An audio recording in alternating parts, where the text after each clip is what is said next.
Hi you guys, welcome back to my channel. I'm so excited to chat with you guys today. So this is going to be a really brief encouraging video. This is something that happened to me recently, and I wanted to share because this might be happening to some of you too.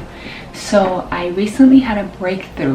If I'm looking down, I have my journal, and there was something big in my life that was like a belief system that I couldn't shake. It was a negative belief system. My lens, my perspective finally shifted to the correct way of seeing something, right?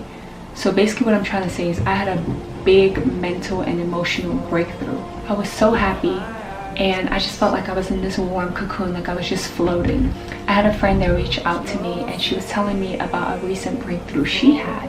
So of course, in my joy, I was like, let me share my breakthrough. So I did, and almost immediately that same night I was spiritually attacked.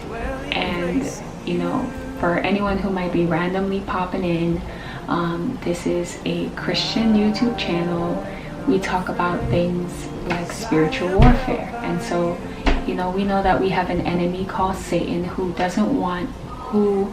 one of the main things he tries to steal, kill, and destroy in your life, in your walk, is your joy. And so I knew exactly when it happened. I was winding down for the night, showering, and I felt the trickle of negative thoughts come in. And the best way I can describe it, as crazy as it sounds, is rice. It felt like little grains of rice with legs coming in. And like I said, I was on this high. I just hit this breakthrough. So when I literally, it was like I was watching it come in. Like I was watching my thoughts that were in my own tiptoe into my brain, saying things opposite to the breakthrough I just had. And because I was on such a strong high, and because I was so convicted, so convinced that I had my breakthrough, I didn't really check it hard. I was just like, psh, that's a lie. But by the end of that evening, I was feeling down, I was feeling low. And this is where I'm going to turn to my notebook.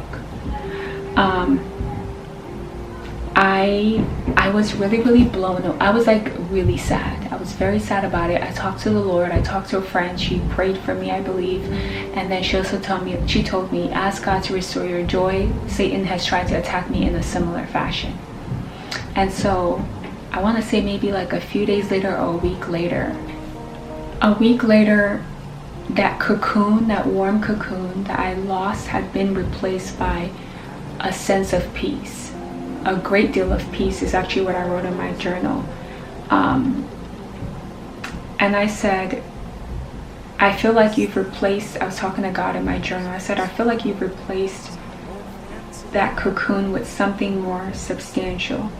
I should have just trusted that a breakthrough from God is exactly that, a breakthrough. The enemy, and this is what God revealed to me, the enemy attacked my feelings about my breakthrough. So he used the device of emotionalism. And this gets so many of us because we conflate our feelings about something as facts.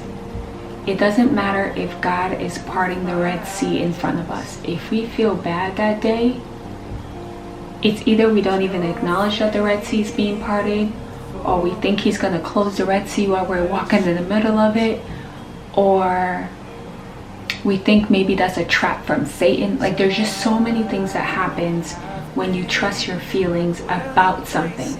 So God showed me that I trusted my feelings about it, which is all flesh. I was operating in the flesh rather than in the spirit. The breakthrough was confirmed in my spirit, but I was holding on to that cocoon, that warm feeling. So when that was attacked, I then felt like, oh, my breakthrough doesn't exist anymore. And I cannot attach feelings to future breakthroughs, only faith. Neither can I conflate warm feelings with the breakthrough. I can enjoy them, but it is not the breakthrough. And then I took some more notes on my phone as I thought about this. I said, I'm still learning to fix my eyes on what God said and did, rather than how I feel about what he said and did. So many times God will promise us something, and then literally everything in our lives will go haywire. It will go opposite to what he said. And this is often a test. I wouldn't say God is testing you, but this is often the enemy coming to convince you that what God promised is not true. And so many times we trust the emotions that come from those trials, and we make them the truth. And so we say, okay, what God said must not be the truth because my entire life looks opposite to what he promised. And that is where I have learned in this season that I cannot continue on with my feelings. If I had a breakthrough, I had a breakthrough. It doesn't matter if I'm still crying the next day. If God said you're healed, you're healed. It doesn't matter if the cancer is taking 5 days to go away or 5 months. He said you were healed. So whatever comes after the word he says is really irrelevant. Whatever circumstances, follow after God speaks, if they are contradicting what he said, they are irrelevant. Your breakthrough is not found in how you feel about your breakthrough. Your breakthrough is found in your faith in the one that said it is so. And so I just wanted to come and encourage you. I hope you understand. I hope you understood. I hope you understand what I'm saying. When this came to me, I was so much more clear, but the problem is I'm learning is I have to really get things out when they first come so that the impact and the words are both there in the anointing. But basically, I just wanted to say, stay encouraged. Progress often doesn't look or feel like it. But if he said it's so, it is so.